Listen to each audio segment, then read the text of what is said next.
سبيل الدموع سبيل مريح تنهدى يا صاحي كي Alhamdulillah, kalimat mulia, kalimat suci, kalimat yang sempurna, yang penuh dengan berkah. Selalu kita panjatkan kepada Zat yang Maha Suci, Maha Sempurna, Maha Berkah. Allah, satu-satunya yang telah menciptakan semua yang di langit, semua yang di bumi, semua yang di kedalaman lautan, terjangkau atau tidak terjangkau oleh mata manusia. Zat yang Maha Sempurna, Maha Adil, Maha Kuat, tidak berada dan tidak diperanakkan, dan tidak ada sekutu baginya dalam semua kegiatannya. Dia dengan kemahamurahannya telah menggantungkan segala kebutuhan kita untuk roda kehidupan di muka bumi ini dengan kalimat mulia Alhamdulillah. Maka sangat wajar kalau kita selalu mengucapkan kalimat ini. Selanjutnya kita panjatkan salam hormat kita, salam penghargaan kita kepada manusia terbaik, manusia yang telah dipilih oleh Sang Pencipta Allah, agar menjadi suri tauladan bagi seluruh manusia tidak terkecuali. Bahkan para jin pun menjadikannya sebagai suri tauladan.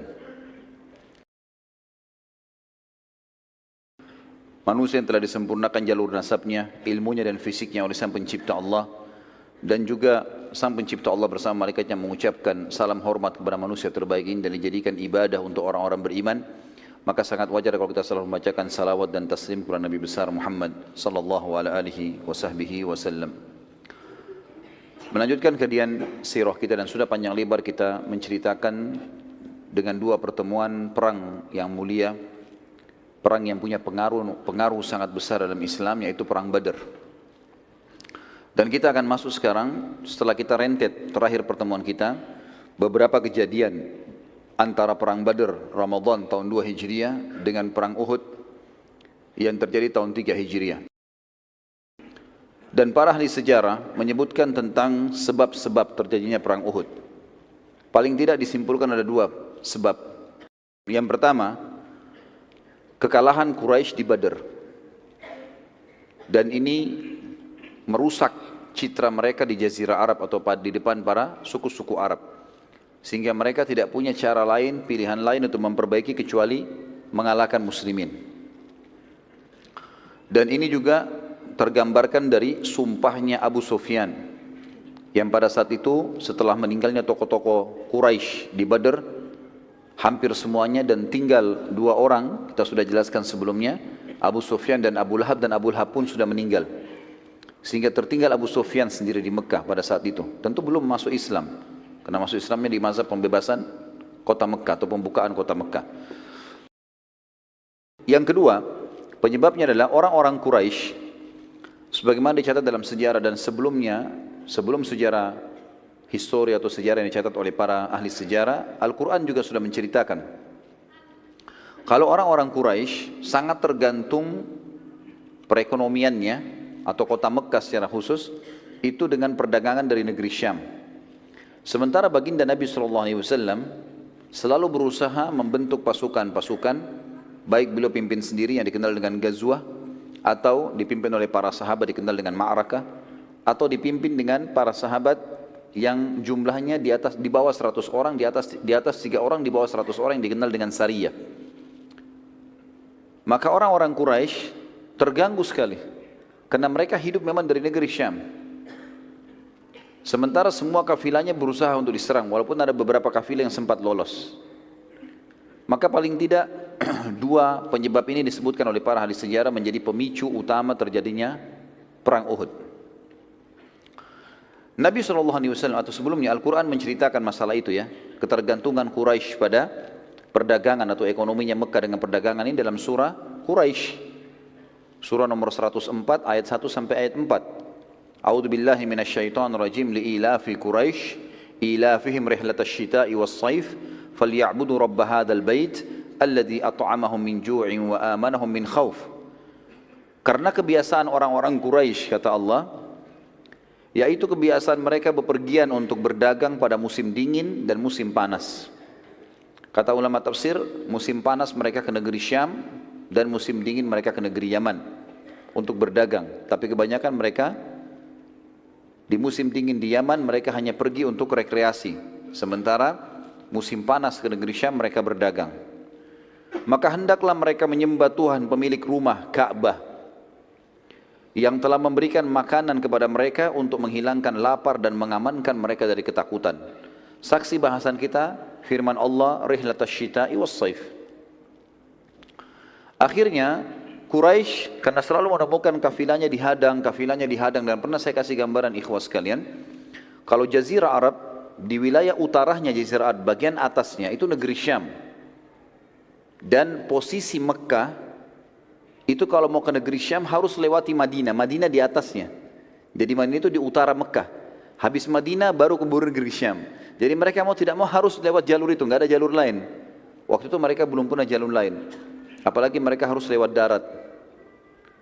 Maka yang terjadi teman-teman sekalian, mereka sekarang merasa terganggu, selalu dihadang. Kemudian mereka juga sudah kalah di perang Badar. Jadi tambah takut. Sekarang bagaimana caranya? Mereka ubah jalurnya. Terakhir percobaan mereka adalah mereka melalui wilayah namanya Dhatu Irq. Dhatu Irq ini adalah jalur dari Mekah, mutar ke dekat Jeddah, mutar sampai ke dekat wilayah Najd, wilayah Irak. Jauh sekali. Baru masuk ke negeri Syam. Untuk menghindari Madinah saja. Jadi di sini misalnya mereka ke negeri Syam itu perjalanan sebulan, ini bisa 2-3 bulan baru sampai. Tapi mereka coba lakukan itu. Ternyata baginda Nabi SAW dengar ada kafilah mereka keluar menuju ke sana. Maka beliau membentuk Sariyah. Saya sudah bilang tadi Sariyah bagaimana jumlahnya? 3 sampai 100. Di atas 100 pasukan. Tidak dikatakan Sariyah gitu. Maka dibentuklah Sariyah dipimpin oleh Zaid bin Harithah radhiyallahu anhu. Dan sementara pada saat itu orang-orang Quraisy sama sekali tidak sangka, sama sekali tidak menyangka. Ternyata Sariyahnya Zaid bin Harithah berhasil menghadang kafilah sebelum tiba di negeri Syam. Dan akhirnya mengambil semua yang ada di dalam kafilah tersebut, membawa ke Madinah. Abu Sufyan yang memimpin Mekah pada saat itu bersama dengan orang-orang Quraisy tidak pernah menyangka terjadi penyerangan ini, dan karena jalur ini pun jalur alternatif yang sudah sangat jauh diketahui muslimin, maka mereka akhirnya putus asa. Abu Sufyan akhirnya tidak ada jalan lain kecuali memotivasi masyarakat Mekah, kita harus selesaikan urusannya Madinah nih. Kalau enggak habis semua ini, ekonomi enggak bisa. Citra kita sudah rusak karena kalah. Harus kita kalahin. Motivasi sana sini terus menerus. Puncaknya adalah pada saat Abu Sufyan menyurati suku Ghatafan. Dan suku Ghatafan kita sudah sebutkan tadi diserang oleh Nabi SAW, tetapi mereka tidak bisa atau mereka tidak melawan dan mereka sembunyi di atas gunung. Walaupun mereka punya 10.000 personel kuda, semuanya siap perang. Suku Ghatafan waktu itu menyumbang personel perang banyak sekali. Sepertiga dari pasukan Quraisy, pasukan menyerang di Uhud nanti, itu dari Ghatafan. Jadi 1.000 orang mereka. 2.000 yang lain, Abu Sufyan berhasil mengumpul dari berbagai kabilah-kabilah Arab, suku-suku Arab. Dan belum pernah, dalam sejarah disebutkan, belum pernah Quraisy memiliki pasukan sebesar ini. 3.000 orang personel perang. Selama ini 1.000 itu sangat luar biasa. 1.000 itu waktu menyerang Badar itu sudah dianggap pasukan intinya Quraisy, itu pun kalah. Teman-teman sekalian, pasukan ini akhirnya menuju ke Madinah. Dan yang terjadi, Nabi SAW mendengarkan kejadian tersebut. Perlu saya gambarkan sedikit teman-teman sekalian. Madinah, sebenarnya sekarang Uhud itu masuk wilayah Madinah ya, masuk wilayah haram maksud saya, wilayah haram. Di zaman Nabi SAW waktu masih hidup, Uhud itu di luar gerbangnya Madinah. Jadi dulu ada temboknya Madinah, itu ada pintu gerbangnya. Uhud itu di luarnya pintu gerbang itu. Jadi kalau muslimin mau ke Uhud, maka mereka keluar dari pintu gerbang Madinah baru mereka ke Uhud itu. Pasukan Quraisy teman-teman sekalian mau menuju ke Madinah, ingin menaklukkan Madinah. Pintu gerbang Madinah yang paling dekat untuk bisa menembusnya adalah Uhud. Padahal gunung Uhud itu ada di luar tembok Madinah. Makanya dikatakan perang Uhud karena pasukan sampai ke lokasi itu dan itu sudah pintu gerbang Madinah. Dan gunung ini pun sangat dekat. Pada saat itu teman-teman sekalian, Nabi SAW segera mengumpulkan sahabat, diskusi, apa jalan keluarnya nih, permasalahannya apa. Mayoritas sahabat berpikir untuk keluar melawan Quraisy. Ya Rasulullah, sebelum mereka tiba di Madinah, kita keluar, hadapin dimanapun ketemu. Seperti kita hadapi di Badr.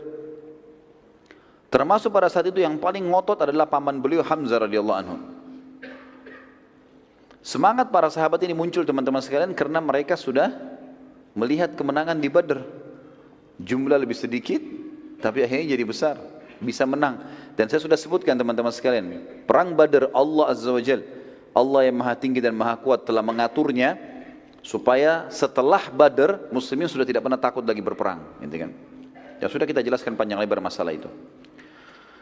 Seorang sahabat dari Ansar yang bernama Anas bin Nadhr radhiyallahu anhu, yang kebetulan waktu itu tidak sempat hadir di perang Badr, ia mengatakan, dia berkata pada saat itu, waktu dengar Nabi SAW menyampaikan Quraisy akan menyerang, dia mengatakan, peperangan pertama Nabi SAW di Badr, aku tidak hadir. Demi Allah, bila setelah hari ini, maksudnya setelah kejadian Badr, ada pertempuran lagi yang dipimpin oleh Nabi SAW melawan Quraisy, maka aku akan melakukan apapun yang membuat Allah Azza wa Jalla ridha, terima. Pada saat itu Nabi SAW keluar ke Badr. Tentu kita ingatkan kembali, kenapa sahabat ini tidak ikut dan kenapa banyak sahabat tidak ikut? Karena Nabi SAW waktu itu hanya mengiklankan, siapa yang mau ikut silakan. Ini bukan mengatakan jihad, ayo pergi, nggak ada. Sehingga jadi wajib, pilihan. Siapa yang mau ikut silakan, kita mau menyerang kafilah Abu Sufyan, kan gitu. Makanya ada sahabat banyak yang luput pada saat itu. Anas bin Nadhr lalu memotivasi Nabi SAW. Dia terus mengatakan, ya Rasulullah, kita keluar melawan ya Rasulullah. Kami kehilangan kesempatan Badr, kami kehilangan kesempatan mati syahid. Terus dia motivasi Nabi SAW. Dia mengatakan, ya Rasulullah, ayo keluar. Dengan beberapa sahabat termasuk Hamzah. Sampai akhirnya Nabi SAW mengatakan, kalau pendapat saya, maka saya akan bertahan di Madinah. Kalau pendapat saya bertahan dalam benteng. Karena pasukan mereka besar dan sudah keluar. Kalau sampai pasukan muslimin dikalahkan di luar, mereka punya kesempatan, karena niatnya sudah mau masuk ke Madinah, punya kesempatan untuk masuk menguasai Madinah. Maka lebih baik kita tunggu saja di sini. Kita lebih kuat dalam benteng. Lalu Nabi SAW mengatakan, aku memilih bertahan di Madinah karena aku telah melihat mimpi. Itu perkataan Nabi SAW. Para sahabat mengatakannya, Rasulullah, apa yang anda lihat? Kata baginda Nabi SAW dalam hadis Bukhari, aku melihat seekor sapi disembelih. Aku juga melihat pada pedangku terdapat kebengkokan atau retak. Aku juga melihat aku masuk dan berlindung dalam baju perang yang kokoh. Para sahabat bertanya, lalu apa penakwilannya Rasulullah? Kata Nabi SAW, aku menakwilkan sapi yang disembelih adalah sahabat-sahabatku, beberapa sahabatku yang akan terbunuh. Sementara kebengkokan pada pedangku atau retaknya, adanya salah satu kerabatku yang akan terbunuh, dan aku masuk ke dalam baju perang yang kokoh, aku takwilkan kota Madinah. Oleh karena itu, aku memilih untuk bertahan di Madinah. Tapi pada saat itu para sahabat mengatakannya, Rasulullah, itu takwil mimpi, wahyu, atau penyampaian dari anda? Nabi SAW mengatakan, itu penyampaian dari saya. Takwil, kalian tanya takwil, ini saya takwilkan, gitu kan? Maka di sini para sahabat mengatakan, ya Rasulullah, izinkanlah kami berperang, keluarlah. Terus saja mereka memotivasi dan mendorong Nabi SAW untuk keluar. Beberapa sahabat sampai beliau mengatakan, baiklah, kalau gitu bersiap-siaplah. Lalu Nabi SAW pun pulang ke rumah beliau dan beliau mempersiapkan baju perangnya. Waktu Nabi SAW masuk ke dalam rumahnya, para sahabat akhirnya berbicara satu sama yang lain. Ini jangan sampai kita ini melakukan dosa, kita melanggar Nabi SAW, kita menyuruh beliau keluar, pada beliau mau bertahan di Madinah. Sampai akhirnya mereka tunggu depan pintu rumah Nabi SAW. Waktu beliau SAW keluar dari rumahnya dengan pakaian perang yang lengkap, beberapa sahabat menghampiri sambil berkata, wahai utusan Allah, bila anda ingin tetap di kota Madinah, maka kami pun ikut saja bertahan di Madinah.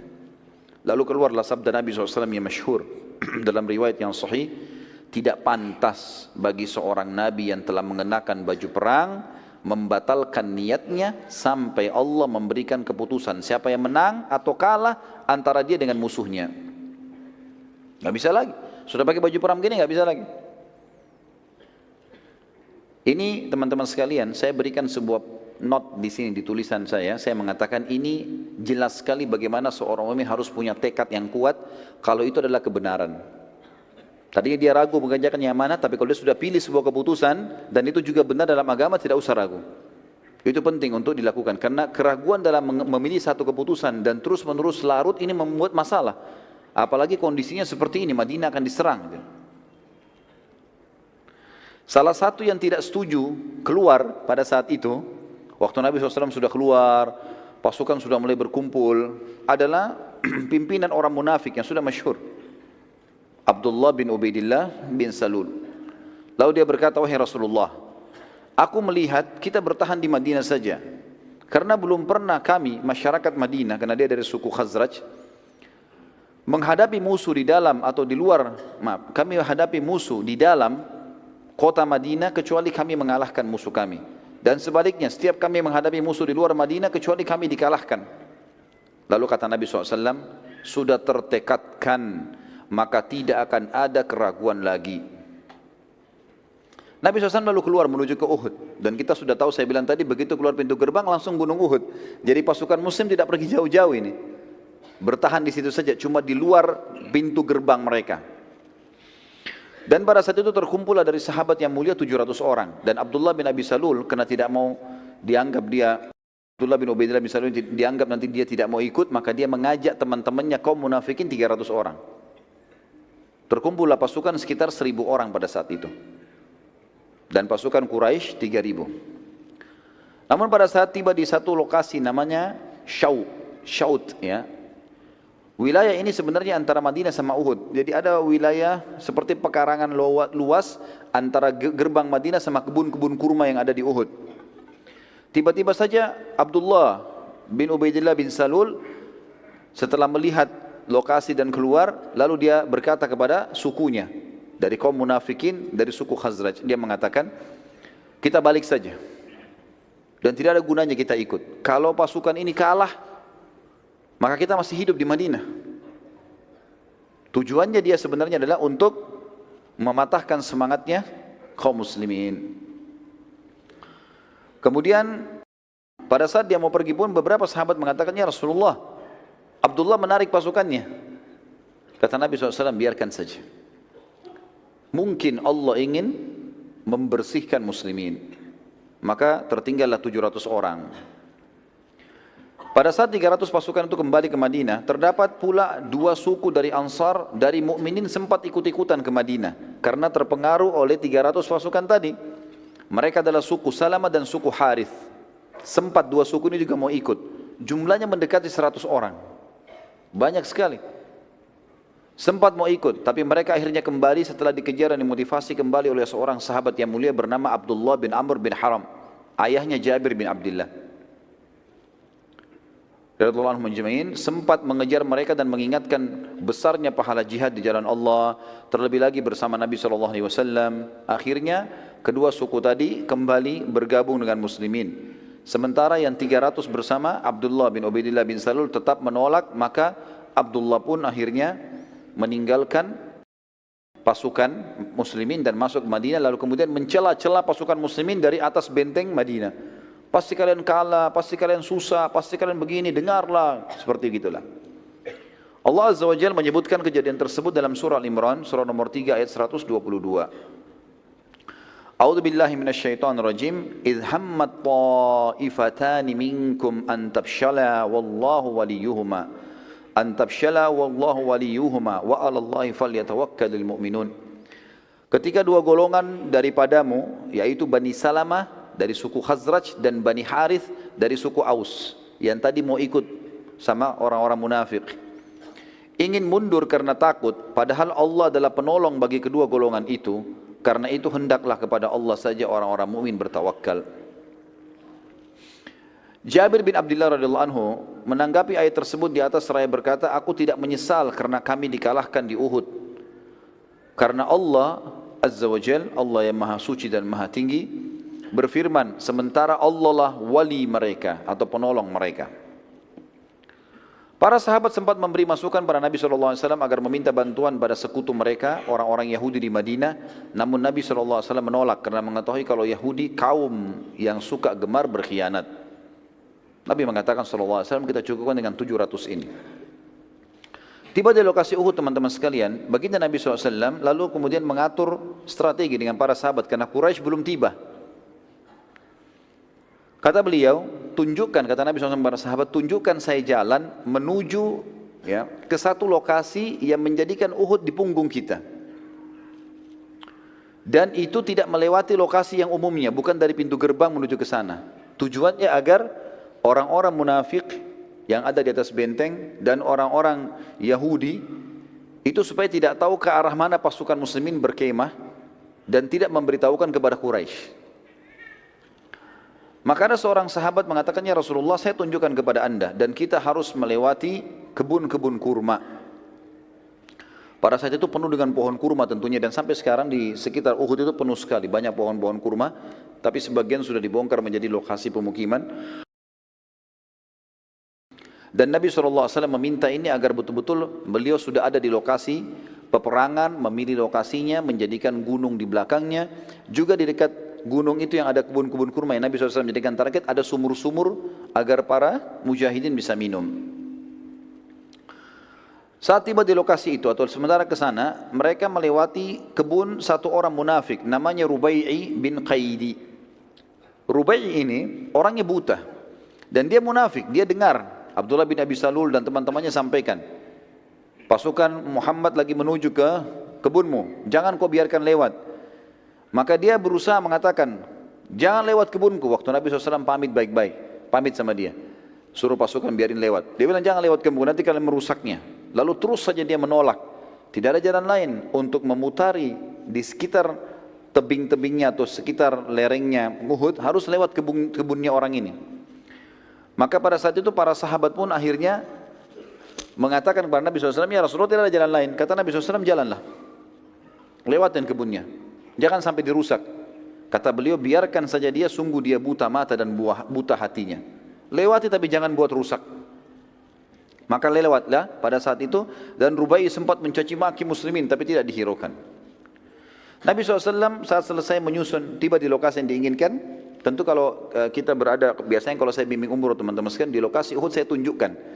Ada memang titik di mana pasukan pada saat itu tiba di sebelah pinggiran gunung Uhud. Ya. Dan itu memang kalau dilihat posisinya, Uhud di belakang dan Mekah di hadapan gitu. Posisinya pas seperti itu. Di sebelah kirinya pasukan itu ada Bukit Pemanah. Bukit Pemanah yang berada antara lokasi pasukan muslimin dengan gerbangnya Madinah. Nabi SAW memberi instruksi penting pada saat itu kepada para pemanah. Keluar 50 orang, kalian harus ada di atas sana, dipimpin oleh Abdullah bin Jubair radhiyallahu anhu. Naik di atas sini. Jangan tinggalkan bukit ini sampai ada instruksi dariku. Walaupun kalian lihat pasukan menang atau kalah, pokoknya kita menang atau kita kalah, jangan tinggalkan bukit ini. Pesan. Baiklah, naik semuanya 50 orang. Dan pemanah zaman dulu teman-teman sekalian itu sama dengan sniper kita sekarang, ahli tembak. Bahkan kalau orang-orang yang mahir, mereka bisa melepaskan beberapa anak panah dengan satu tarikan, gitu kan? Dan itu kalau tepat sasaran dia bisa membunuh beberapa orang. Maka ini kekuatan muslimin di situ tadi.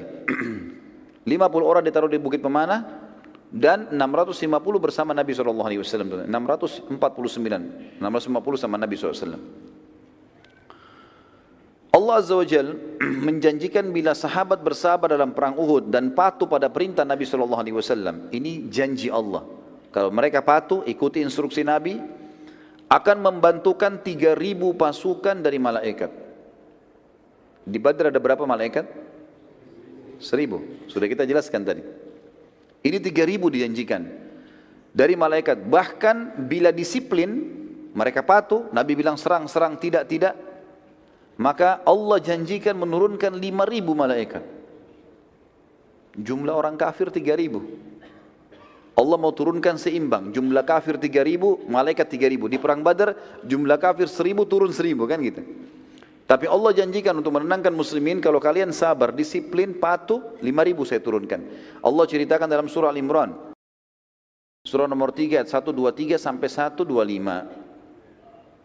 A'udzu billahi minasyaitonir rajim. Wa laqad nasarakumullahu bi Badrin wa antum adhillah. Fattaqullaha la'allakum tashkurun. إذ تقول للمؤمنين ألن يكفيكم أن يمدكم ربكم بثلاثة آلاف من الملائكة منزلين بلى إن تصبروا وتتقوا ويأتوكم من فورهم هذا يمددكم ربكم بخمسة آلاف من الملائكة مسومين. Sungguh Allah telah menolong kalian dalam peperangan Badar. Waktu itu jumlahnya lebih sedikit, senjatanya lebih sederhana. Padahal kamu pada saat itu adalah orang-orang yang lemah. Karena itu bertakwalah kepada Allah supaya kalian atau kamu mensyukurinya. 1, 2, 3-nya. 1, 2, 4-nya. Ingatlah, ketika kalian mengatakan atau kamu berkata, hai Muhammad, kepada orang-orang mukmin, apakah tidak cukup bagi kalian Allah membantu dengan 3.000 malaikat yang diturunkan dari langit? Ayat 125, ya pasti sudah cukup. Tapi ketahuilah, jika kalian sabar, kalian bersiap siaga, disiplin, patuh, Allah menjanjikan loh, mereka Allah akan mendatangkan, dikatakan dan jika kalian bersabar dan bersiap siaga dan mereka datang menyerang kalian dengan seketika pun, niscaya Allah akan menolong kalian dengan 5.000 malaikat yang memakai tanda-tanda. Kata ulama tafsir yang dimaksud di sini adalah kalau para sahabat mematuhi, tidak satu pun melanggar titah Nabi SAW, pasti menang. Seperti itulah. Pasukan muslimin terdiri dari 70 orang pasukan kuda, 50 prajurit pemanah, dan sisanya pasukan pejalan kaki. Dari pasukan musyrikin, Quraisy terdapat 200 personil yang menunggangi kuda, yang pada saat itu dipimpin oleh Khalid bin Walid sebelum masuk Islam. Mereka tidak ikut berperang dan tugasnya 200 orang. Dari 3.000 ini, 200 ke samping medan perang.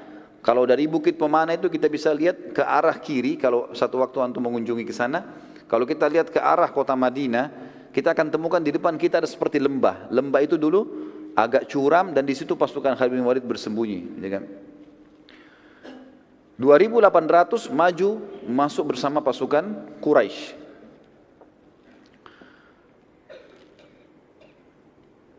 Mereka tidak ikut berperang Khalid bin Walid tentunya dan memantau peperangan dari jauh dan mencoba melihat kekuatan muslimin ada di mana.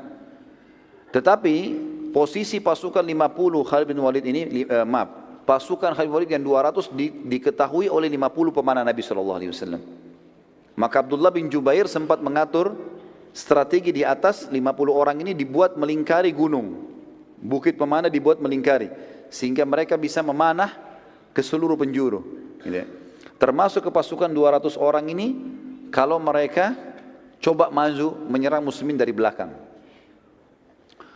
Kita dengarkan ada subjudul teman-teman sekalian tentang motivasi perang Nabi SAW untuk para sahabat. Dan ini termasuk sunnah Nabi SAW. Setiap kali pasukan sudah berhadapan, supaya jiwa-jiwa siap untuk berperang dimotivasi. Dan kita sudah dengar bagaimana motivasi Nabi SAW di Badar. Sekarang kita lihat motivasi Nabi SAW di Uhud. Di antaranya adalah kalau di tulisan saya berikan huruf A, artinya ada beberapa pilihan. Yang pertama, kisah anak-anak yang ikut perang. Anak-anak di sini maksudnya adalah dianggap umur yang masih sangat muda. Dalam pasukan muslimin terdapat anak-anak yang masih kecil yang juga ikut berperang dari dalam kota Madinah dan sempat tiba di medan perang. Namun Nabi SAW memilah mereka. Dan ada yang dipulangkan karena tidak layak ikut perang, terlalu kecil, dan ada juga yang dibiarkan ikut oleh Nabi SAW. Di antara kisah yang unik di sini adalah ada seseorang yang ditolak oleh Nabi SAW yang bernama Abdullah bin Umar dan Usama bin Zaid radhiyallahu anhuma. Ini ditolak oleh Nabi SAW. Dianggap masih umur 12 tahun, 13 tahun waktu itu. Dipulangkan, tidak boleh ikut. Namun terdapat anak-anak lain yang diikutkan oleh Nabi SAW karena keterampilan mereka. Di antara kisahnya adalah terdapat seorang anak kecil yang berumur 13 tahun. Pada saat melihat Abdullah bin Umar dan Usama bin Zaid ditolak, ia berkata, wahai Rasulullah, aku mahir dalam memanah. Lalu Nabi SAW mengetesnya dan ternyata betul-betul dia mahir dan tidak meleset panahannya. Beberapa sasaran dilempar, ditunjuk oleh Nabi SAW, dia mana tepat kena. Maka ini diikutkan, tapi maaf saya tidak temukan nama orang ini, tapi jelas ini anak umur 13 tahun disebutkan oleh buku-buku sejarah. Seorang anak yang lain juga berumur 13 tahun, saat melihat temannya diloloskan oleh Nabi SAW untuk berperang, dia berkata, wahai Rasulullah, kenapa anda loloskan ia ikut perang sementara aku tidak? Dan aku bisa mengalahkannya kalau bergulat. Ini yang pintar mana ini? Saya bisa kalahin gulat ya Rasulullah. Dalam riwayat dikatakan Nabi SAW menyuruh keduanya untuk mengadu keterampilan gulat. Dan ternyata betul, anak yang kedua mengalahkan anak yang pertama. Maka Nabi SAW pun akhirnya mengizinkan dia ikut. Yang kedua teman-teman sekalian adalah kisah pedang Nabi SAW. Kisah pedang Nabi SAW. Disebutkan dalam hadis Bukhari, Nabi SAW mengumpulkan seluruh pasukan lalu menghenuskan sebilah pedang dan bersabda, siapa yang akan memberikan haknya Allah dan Rasulnya di pedang ini? Tiba-tiba saja Hamzah bin Abdul Muttalib radhiyallahu anhu, yang kita tahu memang dia yang paling besar semangatnya untuk keluar menghadapi musuh, dan memang Allah karuniai dia mati syahid di situ. Tiba-tiba berdiri dan mau mengambil dari tangan Nabi SAW. Nabi SAW tarik. Hamzah dikenal dengan singa, orang yang sangat luar biasa, perkasa, pemberani. Lalu Nabi SAW ulangi lagi. Setelah Hamzah mengatakan, aku ya Rasulullah, Nabi SAW tarik. Nabi SAW ulangi lagi. Siapa yang mau memberikan haknya Allah dan Rasulnya di pedang ini? Berdiri yang kedua Ali bin Abi Thalib radhiyallahu anhu. Orang juga yang muda tapi kuat sekali, punya kekuatan fisik, keterampilan perang. Nanti kita lihat keterampilannya luar biasa kalau pada saat kita ceritakan tentang kisah perang Ahzab. Maka Ali pun berdiri mengatakan, saya Rasulullah, langsung mau memegang pedang itu. Karena dianggap ini kemuliaan, pedangnya Nabi SAW dikeluarkan lalu dikasih. Siapa yang mau berikan hak Allah dan Rasulnya di sini? Ternyata Nabi SAW tarik lagi. Suruh Ali duduk. Ulangi lagi. Siapa yang mau memberikan haknya Allah dan Rasulnya di pedang ini? Berdiri Zubair bin Awam, yang sudah kita tahu kisahnya di perang Uhud, di perang Badar, bagaimana dia membunuh Abu Kabs, melempar tombak di antara dua matanya tembus sampai ke otaknya, gitu kan? Berdiri mengatakan, saya Rasulullah. Nabi SAW tarik lagi, suruh duduk. Diulangi lagi, siapa yang akan memberikan haknya Allah dan Rasulnya di pedang ini? Mikdad berdiri. Mikdad ini diisyaratkan oleh Umar bin Khattab seperti kekuatan 1000 orang. Suaranya keras, cepat kalau menyerang, macam-macam keterampilannya. Berdiri lagi, aku ya Rasulullah, mau dipegang lagi. Ditarik lagi oleh Nabi SAW, suruh duduk. Diulangi lagi, siapa yang mau memberikan haknya Allah dan Rasulnya di pedang ini? Maka perlu digarisbawahi teman-teman sekalian, keempat sahabat yang sudah lewat ini dianggap ini jawaranya muslimin. Keempat orang ini, bahkan setiap orang di antara mereka bisa dihitung kekuatan 1000 orang. Sebagaimana diriwayatkan oleh Umar bin Khattab pada saat mengutus pasukan pembebasan Mesir kepada Amr bin As. Waktu itu Amr memiliki 8000 personil, dan Amr tulis surat kepada Umar bin Khattab yang berbunyi, wahai Amirul Mukminin, genapkanlah pasukan kami 12.000 sehingga kami mendapatkan hadis Nabi SAW, tidak akan dikalahkan umatku yang berjumlah 12.000. Ya. Maka Umar bin Khattab pun mengirim 4 orang dari Madinah.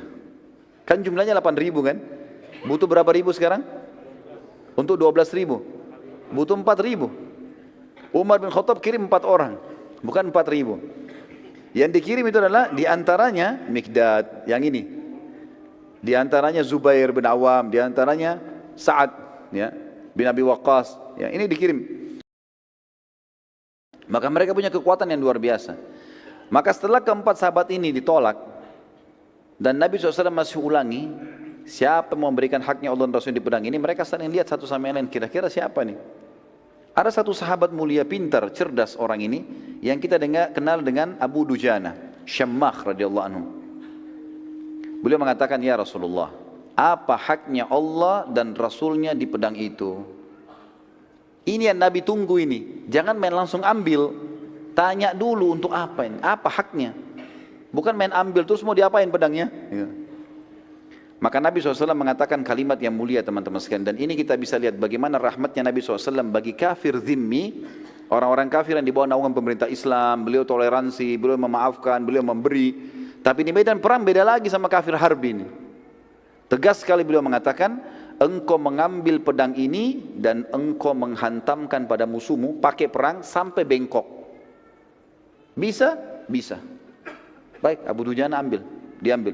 Maka Abu Dujana waktu itu teman-teman sekalian, dia lagi pakai imamah warna hitam. Diganti sama dia, ganti imamah warna merah. Dan imamah merah ini adalah tanda saya siap mati. Seperti itulah waktu mereka yakini seperti itu. Lalu Abu Dujana mengambil pedang tersebut dengan bangganya dan meletakkan di dadanya. Sambil dia maju ke pasukan Quraisy waktu datang, waktu sudah kelihatan dia maju, menunjukkan keterampilannya dengan pedang itu.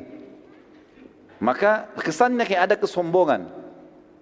Para sahabat melihat, mereka khawatirnya Abu Dujana sombong ini. Kata Nabi SAW dalam hadis Bukhari, sesungguhnya cara seperti ini kayak Abu Dujana ini dimurkahi Allah. Allah enggak suka dengan kesombongan, kecuali di tempat ini. Di depan musuh silahkan tunjukkan, enggak ada masalah. Seperti itulah. Baik, kita lanjut sebentar ya. Maka Ka'ab radhiyallahu anhu berkata, aku sempat penasaran ingin tahu seperti apa Abu Dujana memberikan haknya Allah dan Rasul di pedang itu. Abu Dujana sudah bawa nih, perang berkecamuk. Apa yang dia lakukan nih? Kata Ka'ab, sampai saya tidak nyerang musuh, hanya ikuti Abu Dujana. Lihat dia buat apa ini dengan pedang itu. Lalu aku pun mengikutinya dari belakang, ke kiri, ke kanan, dia nyerang musuh terus dilihat.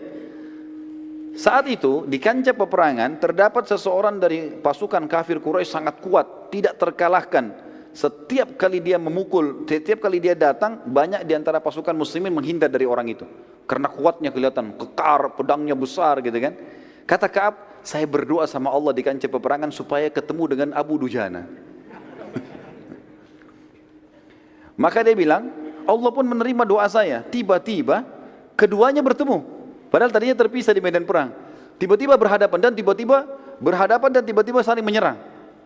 Maka saya pun menyaksikan pertempuran yang terjadi yang sangat dahsyat. Sampai debu-debu pada berterbangan, saling nyerang satu sama yang lain terus saja dengan kekuatan-kekuatan yang luar biasa. Abu Dujana dipukul, dia tangkis sama perisainya. Abu Dujana menyerang, orang itu juga menangkis terus. Sampai debu berterbangan sana sini. Kata beliau, sampai akhirnya Abu Dujana pada saat itu saling pukul dengan sangat keras. Maka perisai Abu Dujana lepas dan pedang orang kafir itu melengket dan Abu Dujana juga menghantam perisai musuh pecah. Akhirnya kena si kafir, terbelah bagian kepalanya, mati. Gitu kan? Abu Dujana rupanya dengan hikmah Allah ini dia tahu kalau Ka'ab ada di belakangnya. Begitu selesai dia bunuh orang kafir, dia mengatakan, dia balik ke arah Ka'ab, wahai Ka'ab, apa pendapatmu? Dari tadi ini kau tunggu, apa pendapatmu sekarang? Maka akhirnya Ka'ab pun mengatakan, engkau telah memberikan haknya dan Rasulnya. Dan di sini teman-teman sekalian, tidak masuk dalam masalah sombong di sini. Tidak masuk. Fa'amma binikmati rabbika fahaddits, masuk dalam firman Allah di sini. Dia melakukan apa yang Allah Rasul perintahkan, maka dia bisa mengatakan, saya sudah melakukan. Sudah lihat kan saya sudah lakukan? Gitu. Seperti itulah ya. Bagaimana hajimu kemarin? Ya saya sudah coba lakukan semaksimal mungkin. Enggak ada hubungannya dengan riak, kecuali dia niat untuk itu. Dia harus dibedain mana yang boleh, mana tidak boleh. Maka di sini Abu Dujana tidak sama sekali hubungannya dengan riak, tapi beliau tunjukkan karena ini orang yang mau lihat nih, saya sudah kasih haknya. Sampai kalau bukan pedang ini bengkok, kepalanya dia yang bengkok gitu kan. Allahu a'lam. Baik, kita lanjutkan sebentar insyaallah dengan kisah-kisah yang lain. سبيل الدموع سبيل